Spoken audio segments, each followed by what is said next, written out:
হরি ওং নমঃ শিবায়, হরি ওং নমঃ শিবায়, হরি ওং নমঃ শিবায়।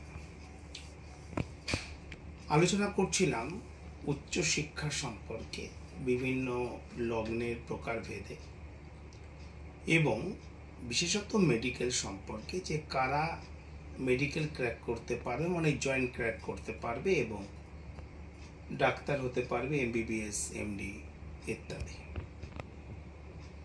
এবং সফল ডাক্তার হতে পারবে। সফল ডাক্তার হতে পারবে কি পারবে না, বলেছিলাম যে উচ্চশিক্ষার জন্য প্রতিটি লগ্নভেদে বলছে।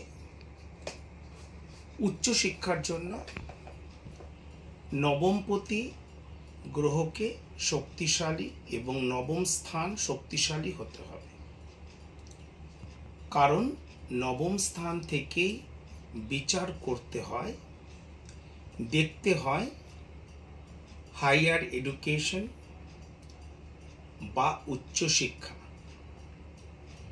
এবং শুধুমাত্র হায়ার এডুকেশন বা উচ্চশিক্ষা নয়, তার সাথে অন্যান্য বহু জিনিস, বহু পয়েন্ট এই নবম ঘর থেকে দেখা হয়, যেমন ভক্তি, বিশ্বাস, নিজের প্রতি বিশ্বাস, পূর্বজন্ম, ধার্মিক প্রবণতা, মানে ন্যায় অন্যায় বোধ ইত্যাদি নানা প্রকার বিষয় এই নবম স্থানের আন্ডারেই পড়ে। এবং তোমার কি আছে যে এই যে লগ্ন অত্যন্ত ইম্পর্টেন্ট। লগ্ন সফলতাকে স্থায়ী করে থাকে। লগ্ন থেকে যেমন দেখতে হয় তার স্বাস্থ্য, শারীরিক আকার, এ লম্বা হবে, চওড়া হবে, বেটে খাটো হবে, ফর্সা হবে, কালো হবে, এই সমস্ত রহস্য, সমস্ত প্রশ্নের উত্তর লুকিয়ে থাকে তার লগ্নের মধ্যে। তো লগ্ন তার স্বাস্থ্য, তার শারীরিক বডি ল্যাঙ্গুয়েজ, তার পার্সোনালিটি এবং তার সুমসৃণ জীবনযাপন। লগ্নপতি যদি খুব সমস্যায় থাকে, 6, 8, 12 নম্বর ঘরে থাকে, দুস্থানে থাকে, অস্তমিত থাকে, কোনো বিষ যোগ, গ্রহণ যোগে আক্রান্ত থাকে, গুরুচণ্ডাল যোগের মতো যোগে আক্রান্ত থাকে, নাশ যোগের মতো, গোলযোগের মতো, কালসর্প যোগের মতো যোগে আক্রান্ত থাকে, তাহলে তার জীবনে দুর্ঘটনা, শারীরিক প্রতিবন্ধকতা, দুর্ভাগ্য, সব রকম সমস্যায় সে জর্জরিত হয়। এবং যদি লগ্নপতি দুর্বল থাকে, এসব সমস্যায় থাকে, তাহলে তার জীবনে কোনো সফলতাই স্থায়ী হয় না। তার জীবনে কোনো সফলতাই স্থায়ী হয় না। সমস্ত সফলতাই ক্ষণিকের হয়ে থাকে, কিছু দিনের, কিছু মাসের হয়ে থাকে, বা ম্যাক্স টু ম্যাক্স কিছু বছরের হয়ে থাকে। এবং বলছিলাম যে ডাক্তার হতে গেলে, সফল ডাক্তার হতে গেলে বৃহস্পতির কার্যকারিতা তার সাথে থাকতে হবে। যদি বৃহস্পতি শুভ না হয়, তাহলে সফল ডাক্তার এই সমাজের বুকে হওয়া যায় না। এবং বলছিলাম যে রবি দেবে স্ট্যাটাস। কোনো ডাক্তার দেখো অনাম, মানে তার কোনো বিরাট নামযশও নেই, তার হাতের আরোগ্যর পার্সেন্টেজও অত ঠিক নেই, মানুষের কাছে তার সুনাম নেই, তার যশও নেই, তার অর্থভাগ্যও নেই। প্রচুর ডাক্তার তুমি এমন পেয়ে যাবে যে 10-15-20 হাজার টাকা আয়ের জন্য স্ট্রাগল করছে। আবার এমন ডাক্তার আছেন যারা সফলতার সাথে মানুষের বিশ্বাস এবং ভালোবাসার সাথে কাজ করছে। মানুষের থেকে মানে টাকা গলা টিপে নিয়ে নিচ্ছেন না, তবু মানুষ তার বুকিংয়ে পাচ্ছে না। তার কাছে এত তার কাজের জনপ্রিয়তা, এত মানুষ তাকে চান, বা তার হাত যশ, তার কাছে মানুষ এত, মানে তার সুস্থতার রেট এত বেশি তার সফলতা, এরকম নানাবিধ বিষয় দেখা যায়। আজকের আলোচনার বিষয় হচ্ছে তুলা লগ্ন। তুলা লগ্নের জন্য কিরকম গ্রহ অবস্থান হতে হবে। তোমরা অনেকেই ফোন করো, যারা আমাকে আগে থেকেই চেনো বা এখনো করছো। ফোন নাম্বার একই আছে, 9830156738, 9830156738। আরেকটি ফোন নাম্বার 9831950049, 9831950049, এবং আরেকটি ফোন নম্বর 9733175546। একই ফোন নম্বরগুলি রয়েছে। আজ বিগত প্রায় 30 বছর ধরে একই ফোন নম্বরগুলোই রয়েছে। 25 বছর হয়ে গিয়েছে, 25-27 বছর হয়ে গিয়েছে। কোনো কোনো ফোন নম্বর তার থেকেও পুরনো আছে। এবং তোমরা ওইভাবেই তোমরা পাবে, যে সল্টলেকে পাবে, কলকাতা নিউ আলিপুর পাবে, গড়িয়াতে পাবে, শ্রীরামপুর পাচ্ছ, হুগলি জেলার শ্রীরামপুর, শিলিগুড়ি, জলপাইগুড়ি এবং প্রত্যেকটা জেলা শহরে, মানে পশ্চিমবঙ্গের প্রত্যেকটা জেলা শহরে তোমরা পাবে। আমি আর তাই নিয়ে সময় নষ্ট না করে আরো এগিয়ে যাচ্ছি যে সাবজেক্টের উপর। তোমরা আগে থেকে ফোন করবে এক একজনকে। তোমরা জানো যে ধীরে ধীরে আমি দুবার করে প্রত্যেকটা কথা বলে থাকি, এবং এক একজনকে দেখতে, তাদের সাথে কথা বলতে আমার 1-1.5-2 ঘন্টা পর্যন্ত লাগে, শুধু তাদের বিচার করতে, তাদের ভূত ভবিষ্যৎ বর্তমান সম্পর্কে আলোচনা করতে, অতীত বর্তমান এবং ভবিষ্যৎ সম্পর্কে আলোচনা করতে। তো আগে থেকে একেবারে নাম নির্দিষ্টভাবে লিখিয়েই আসবে। এবার যেটা বলছিলাম সেটা হচ্ছে এই তুলা লগ্ন খুব ইম্পর্টেন্ট। তুলা লগ্নের পক্ষে রাজ্যকারক গ্রহ, তুলা লগ্নের পক্ষে মারক গ্রহ, তুলা লগ্নাধীশ, লগ্নপতি, সমস্ত কিছু সম্পর্কে বলবো।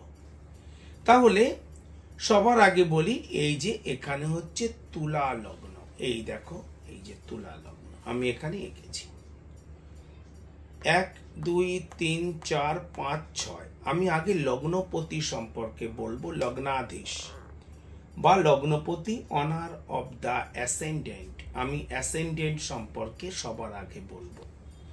তারপরে আমি রাজ্যকারক গ্রহ সম্পর্কে বলবো, রাজ্যগ মেকার। তারপর আমি মারক গ্রহ সম্পর্কে বলবো এবং রবি এবং অন্যান্য বিষয় সম্পর্কে বলবো।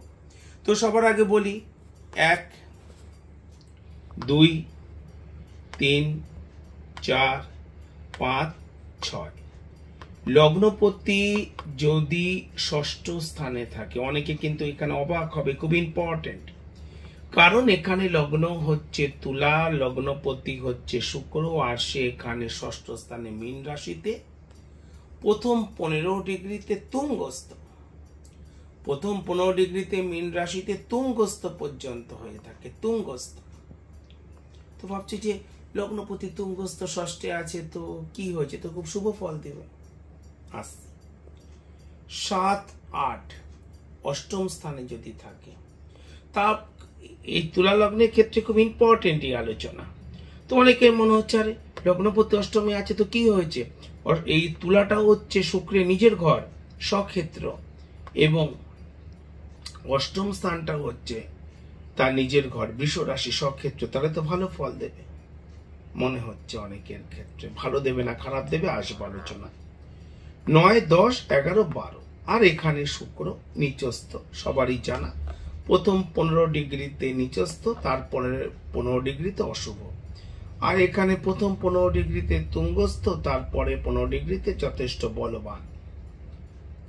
তাহলে এখানে তো খারাপ ফল দেবেই, তার স্বাস্থ্যের বহুবিধ সমস্যা দেখা দেবে, অপারেশন দেখা দেবে, কিডনি বা ইউরিন রিলেটেড সমস্যা দেখা দেবে, এবং এবং তার মধ্যে বিভিন্ন প্রকারের যৌন সমস্যা, ছেলে হোক বা মেয়ে হোক, মা বাবা হতে তাদের মানে ফিজিক্যালি মা বাবা হতে তাদের সমস্যা হবে, এবং জীবনের দুর্ঘটনা, সমস্যা ইত্যাদি লেখা থাকবে। মন্দ ভাগ্য হবে যদি এই লগ্ন প্রতি এই 12 নম্বর ঘরে এখানে থাকে। এই নিয়ে সন্দেহের কোনো অবকাশ নেই।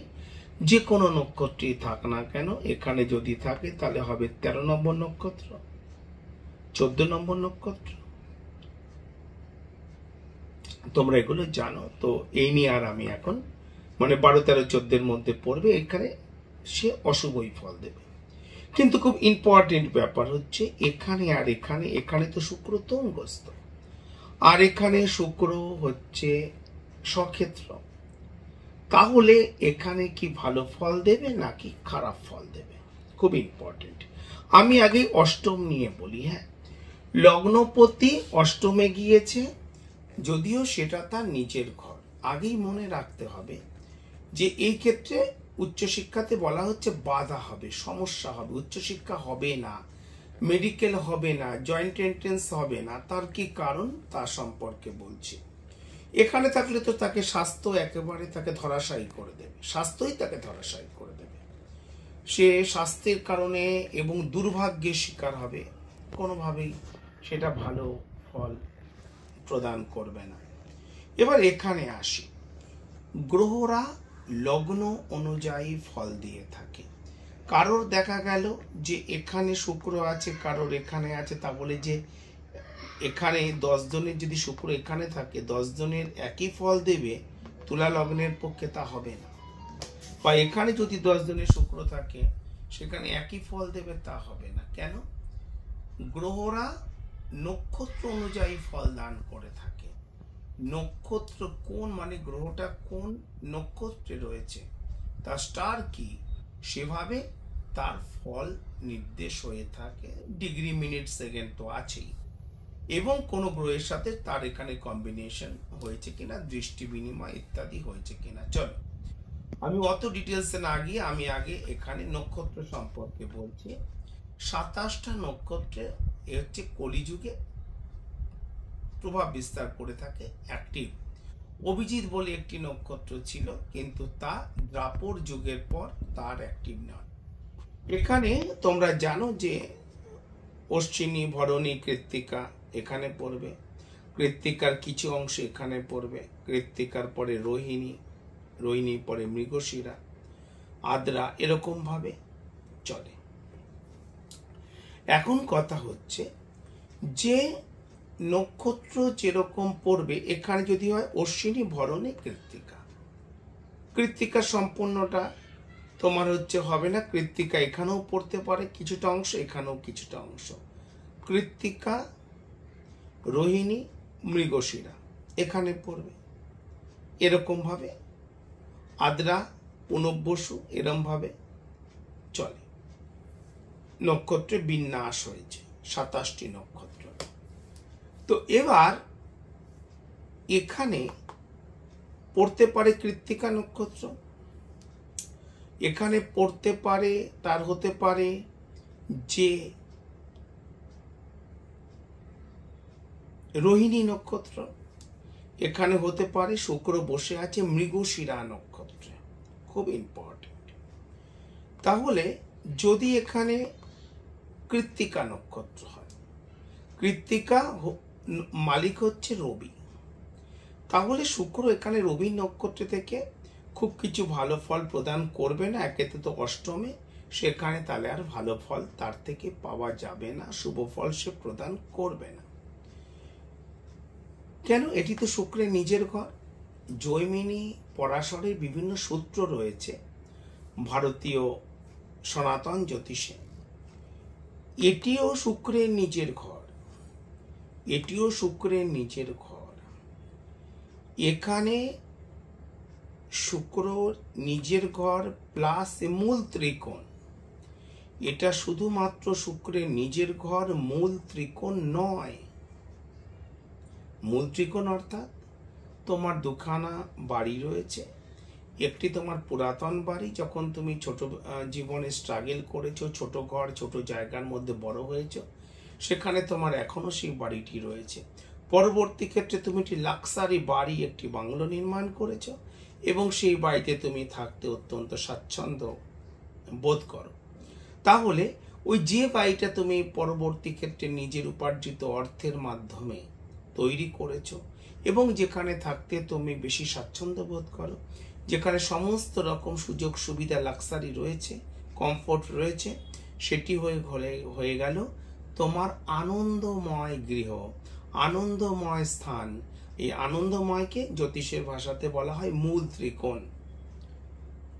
মানে অধিক বেশি কমফোর্ট, সেখানে সেই প্ল্যানেটটা অনেক বেশি ভালো ফল প্রদান করে, আনন্দে থাকে। তাহলে কি হলো যে জৈমিনী এবং পরাশর তুমি এখানে জারি, তুমি এখানে পরাশর ঋষির তুমি সূত্র তুমি অ্যানালাইসিস করো অথবা তুমি জৈমিনী করো, এখানে ডবল পাওয়ারফুল শুক্র, এখানে শুধুমাত্র স্বক্ষেত্র। তাই এখানকার অধিপতি এখানে গিয়ে কিছু ভালো ফল প্রদান করবে না। এখানে লগ্নের গুরুত্বটা বেশি হয়ে গিয়েছে, অষ্টমের গুরুত্বটা বেশি হয়নি। এটা শুধুমাত্র নিজের ঘর, এটা নিজের ঘর প্লাস মূল ত্রিকোণ। তাই যখন এখানে শুক্র অষ্টমে যাচ্ছে, আলটিমেট সে তার 30% শুভ ফল নষ্ট করে ফেলছে। এবং যখন সে এখানে কৃত্তিকা নক্ষত্রে থাকছে, শুক্রের সাথে রবির কোনো মিত্রতার সম্পর্ক নয়, সুতরাং সে এখানে আরো 30% শুভ ফল নষ্ট করে ফেলছে। অর্থাৎ 60% চলে গেল, পড়ে থাকলো 40% অ্যাক্টিভেট। যদি কোনো খারাপ গ্রহ সন্নিবেশ না হয়, মাত্র 40% শুভ ফল পাবে। অর্থাৎ যেখানে তোমার পাওয়ার যোগ্যতা আছে 100, তুমি পাবে 40। যেখানে তোমার পাওয়ার যোগ্যতা আছে 1 লক্ষ টাকা, তুমি পাবে মাত্র 40,000 টাকা। বোঝা গেল? যদি অন্য কোনো প্ল্যানেটারি পজিশন খারাপ নাও হয়। এবার আসো এখানে, এবার আসো কৃত্তিকার পরের নক্ষত্রটা হচ্ছে রোহিণী। আর রোহিণী নক্ষত্রে যদি অষ্টমে শুক্র থাকে তাহলে কি ঘটে থাকে দেখো। শুক্র এবং চন্দ্র অত্যন্ত ভালো একটি কম্বিনেশন। শুক্র এবং রবি ভালো কম্বিনেশন নয়। যাদের শুক্র রবি রয়েছে বা শুক্র রবি নক্ষত্রে আছে, তারা ছোটবেলা থেকে আজীবন আর্থিকভাবে স্ট্রাগল করে চলে, প্রচন্ডভাবে তাদের জীবনে সংগ্রাম চলে, ভীষণভাবে তাদের জীবনে সংগ্রাম চলে, আর্থিক সংগ্রাম, সঞ্চয় হয় না, অনেক প্রকারের সমস্যা তাদের জীবনে চলে। কিন্তু এখানে দেখাও, কিন্তু এখানে কি হচ্ছে, এখানে শুক্র যদি এখানে রোহিণী নক্ষত্রে থাকে, একটু জুম করে দেখাও এখানে, যে শুক্র যদি এখানে রোহিণী নক্ষত্রে থাকে তাহলে এখানে অষ্টম স্থানে রোহিণী নক্ষত্রে থাকলে কিন্তু ভালো ফল দেবে না। যদি অন্য স্থানে ভালো ক্ষেত্রে লগ্নে, পঞ্চমে, একাদশে যদি রোহিণী নক্ষত্রে থাকতো তাহলে কিন্তু শুভ ফল দিত। কিন্তু লগ্নে, পঞ্চমে, নবমে, একাদশে যদি না থাকে তাহলে শুভ ফল দেবে না। এটা এই যে তুলা লগ্নটা অনেকগুলো বিশ্লেষণের মাধ্যমে কিন্তু আমাকে বলতে হবে। আমি এটা বলি কেন দেবে না।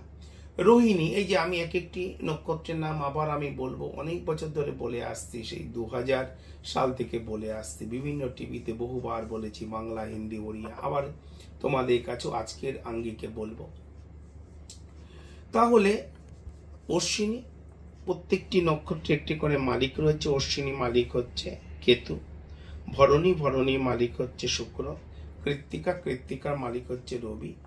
এবার হলো রোহিণী, রোহিণী মালিক হচ্ছে চন্দ্র।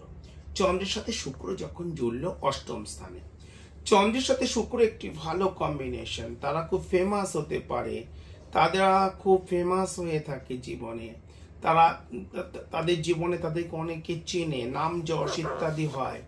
এবং এই শুক্রচন্দ্র হলে তারা যে কোনো বিষয়ে বহু মানুষের পরিচিত মুখ হতে পারে, বহু মানুষের, পাড়া ফেমাস শুধুমাত্র নয়, জেলা, স্টেট, দেশ তাকে চিনবে, কোনো স্পেশাল কোনো তার লাইনে যা গুণ, যা মেরিট, যা প্রতিভা তার মধ্যে রয়েছে।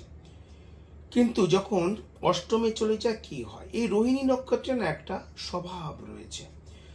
রোহিণী নক্ষত্রে যে কোনো গ্রহ থাক, রোহিণী নক্ষত্রে একটি স্বভাব রয়েছে, একটি পৌরাণিক কাহিনী রয়েছে।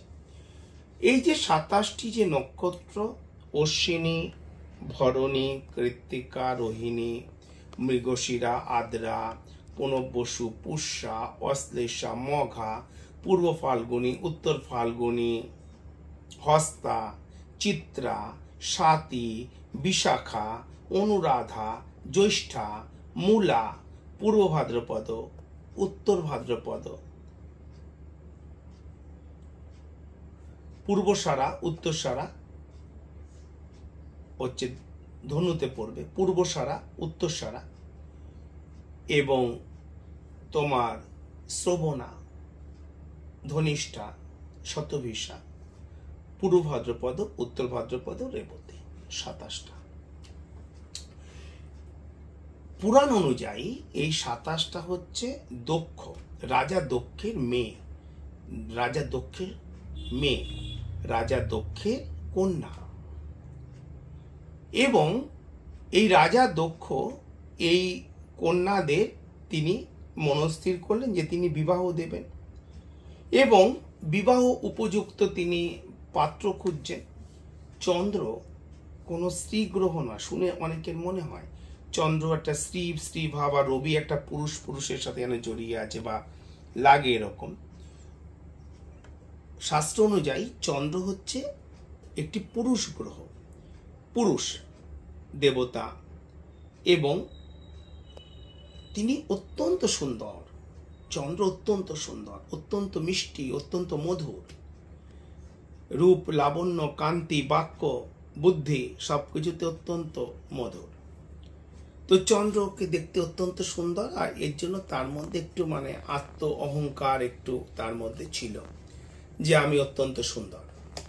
তো দক্ষ ঋষি তিনি মানে দক্ষ মহারাজ কি করলেন, তিনি এই 27টি কন্যাকে তিনি বিবাহ দেবেন বলে তিনি চন্দ্রের সাথে বিবাহ ঠিক করলেন, যে তিনি এই 27টি মেয়ের বিবাহ তিনি চন্দ্রের সাথে করালেন। চন্দ্রের সাথে বিবাহ হয়ে গেল এবং এই 27টি যে রাজকুমারী তারা নববধূ হয়ে চন্দ্রের সাথে তার গৃহেও চলে গেল। তাহলে চন্দ্র এদের সকলের স্বামী হচ্ছে চন্দ্র। তো চন্দ্রের এখানে নৈতিক দায়িত্ব হলো সকলের সাথে সমান ব্যবহার করা এবং সকলকে স্ত্রীর মর্যাদা প্রদান করা। কিন্তু চন্দ্র সবার সাথেই সে তার স্ত্রী ধর্ম পালন করতে থাকলো। কিন্তু দিনে দিনে কি হলো, চন্দ্রের কাছে বাকি এই অশ্বিনী থেকে, বিশাখা থেকে শুরু করে, অনুরাধা থেকে শুরু করে এরা কেউ অত প্রিয় হয়ে উঠতে পারল না, অত মধুর হয়ে উঠতে পারল না। আর তার সমস্ত প্রেম, তার সমস্ত মানে স্বামী ধর্ম, তার সমস্ত কিছু স্ত্রী ধর্ম, তার ভালোবাসা, তার সমস্ত কিছু জড়িয়ে পড়ল একমাত্র স্ত্রী রোহিণীর প্রতি। আর রোহিণীর সাথে সে শুধুমাত্র জীবন যাপন করতে লাগলো এবং তার সাথেই সে শুধুমাত্র তার স্বামী ধর্ম পালন করতে লাগলো। আর বাকি যারা স্ত্রী তারা তার অলিন্দে তার রাজমহলে শুধুমাত্র দিন যাপন করতে লাগলো। এই কথা ধীরে ধীরে রাজা দক্ষ তার কন্যাদের মাধ্যমে জানতে পারলেন যে একমাত্র রোহিণীর সাথেই সে তার স্বামী ধর্ম পালন করে, সমস্ত কিছু ভালোবাসা সমস্ত কিছু, আর আমরা শুধুমাত্র মহলে থাকি আর আমাদের সাথে কোনো প্রকারই তিনি কোনো প্রকারই স্বামী ধর্ম কোনো প্রকারই তার সান্নিধ্য তার পাওয়া যায় না, সুখ দুঃখ কোনো কিছুতেই তাকে পাওয়া যায় না। তো রাজা দক্ষ তখন চন্দ্র দেবতাকে ডেকে বললেন, তোমার ধর্ম, তোমার নৈতিক দায়িত্ব এই 27 স্ত্রীর সাথেই তোমার স্বামী ধর্ম পালন করা, তাদের সমান দৃষ্টিভঙ্গিতে তোমার জীবনযাপন করা। কিন্তু কোথায় সে কাজ? মানুষের যা হয় মানুষেরও হয়।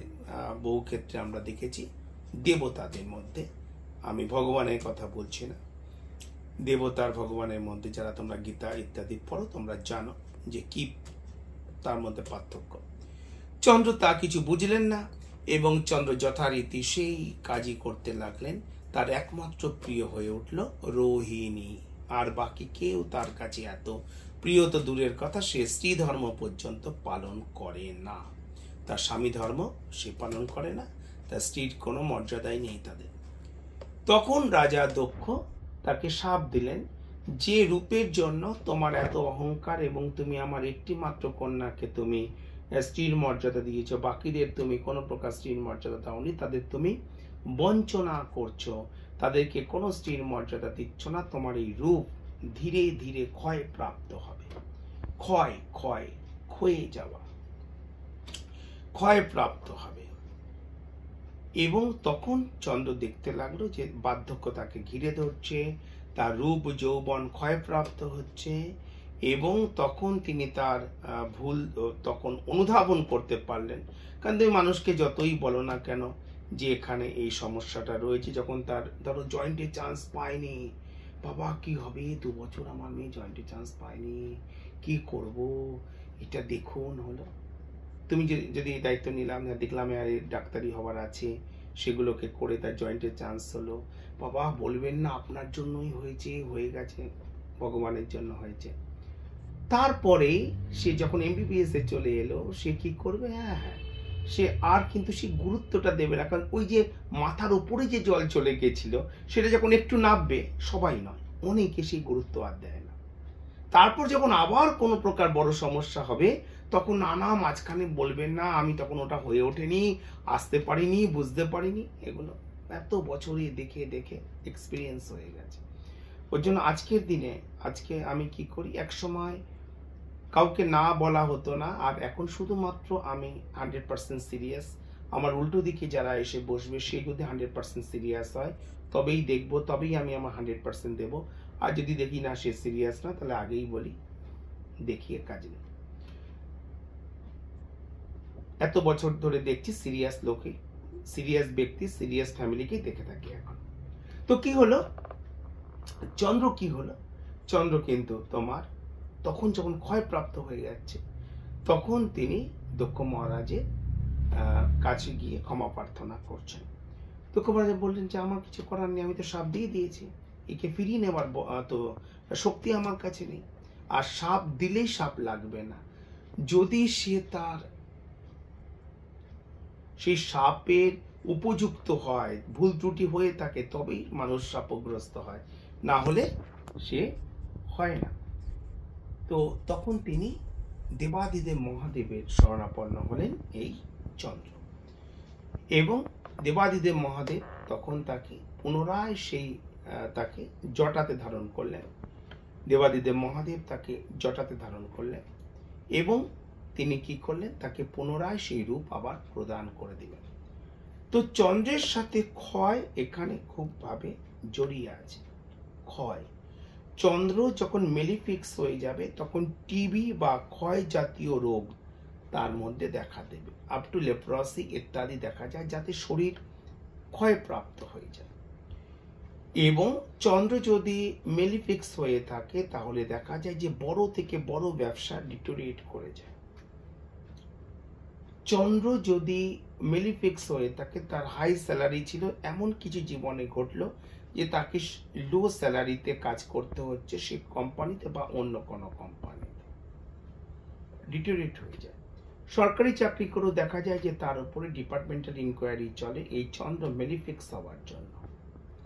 তখন কি হলো, তিনি ক্ষয়প্রাপ্ত হলো এবং দেবাদিদেব এর আশীর্বাদে তিনি আবার বললেন আমি এ কাজ করবো না, আমি সকলকে এবার সকলকে আমি সমান চোখে দেখব, সকল স্ত্রীকে আমি সমান মর্যাদা প্রদান করব। সে আবার তার রূপ যৌবন শক্তি ফিরে পেতে লাগলো। চন্দ্রে কলা বৃদ্ধি হয়, এই তার বিশ্লেষণ রয়েছে জ্যোতিষশাস্ত্র অনুযায়ী। তাহলে আমাদের পয়েন্টটা হচ্ছে, যখন রোহিণীর সাথে কানেক্ট করবে অষ্টমে, তাহলে চন্দ্র রোহিণী মানে হয়ে গেল একদম অন্ধত্ব, একেবারে কোনো কিছুর প্রতি আসক্ত হয়ে যাওয়া। আর শুক্রের যে সমস্ত মেলিফিক্স গুণগুলো, অত্যাধিক আমোদপ্রমোদ, সুরাপান বা মদ্যপান, অত্যন্ত বেশি মানে লোন ইত্যাদি করে লাক্সারি লাইফস্টাইল, সুরাপান বা মদ্যপান এবং একাধিক কুনারী সঙ্গ।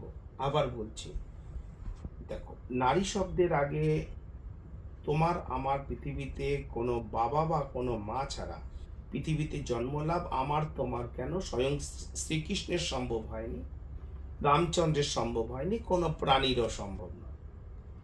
সেখানে মাও আছে, বাবাও আছে। তো নারী বললে তো হবে না, নারী থেকে তোমার জন্ম, আমার জন্ম, সকলের জন্ম। কুনারী সঙ্গ এখানে মানে সঠিক নয়, যে যেখানে স্বার্থ, লোভ, লালসা, হিংসা, খুন খারাপা অনেক কিছু জড়িয়ে আছে একেবারে, সেরকম সঙ্গে কিন্তু পড়ে যাবে এবং তার কোনো মিস্টেরিয়াস ডেথ হতে পারে, মৃত্যু হতে পারে, খুন খারাপা হতে পারে, আসক্ত হয়ে যাবে চন্দ্র। এখানে কেন সে ডাক্তার হতে পারবে না, উচ্চশিক্ষায় যেতে পারবে না? তার আগেই তো জীবন এখানে যেহেতু অষ্টমে রয়েছে, যেহেতু অষ্টমে এখানে শুক্র রয়েছে এবং সে যেহেতু এখানে রোহিণীর সাথে রয়েছে, রোহিণী, তাহলে কি হবে? তাহলে অবশ্যই সমস্যাগ্রস্ত হয়ে যাবে, সে নেশায় আসক্ত হয়ে যাবে, কুনারী সঙ্গ বা কুপুরুষ সঙ্গ। যদি ছেলে জায়গায় যদি মেয়ের এটা জন্মকুণ্ডলী, তাহলে কুপুরুষ সঙ্গ হবে, ধোকার সম্মুখীন হবে, প্রেমে ধোকা হবে তার সাথে। এই সমস্তগুলো তার জীবনে ঘটবে, এগুলো তার জীবনে ঘটবে। এর পরের দিন বলবো, দেখো, এই লগ্নের পক্ষে মারকের ফল প্রদান করে থাকে মঙ্গল, এই তুলা লগ্নে। এর পরের যে স্টারটা পড়বে, অর্থাৎ কৃত্তিকা, রোহিণীর পরে মৃগশিরা, হরিণের মস্তক আলোচনা করব। আজ অনেক লম্বা হয়ে গিয়েছে, সামনের দিন। সকলে ভালো থাকো। যেখানে যেখানে তোমরা পাবে তোমরা জানো, আগে থেকে বুক করে নেবে। 2 মাস বুকিং ফুল থাকে, 2 মাস সবসময় বুক থাকে, মানে 2 মাসের আগে বুকিং পাওয়া খুবই মুশকিল হয়ে যায়।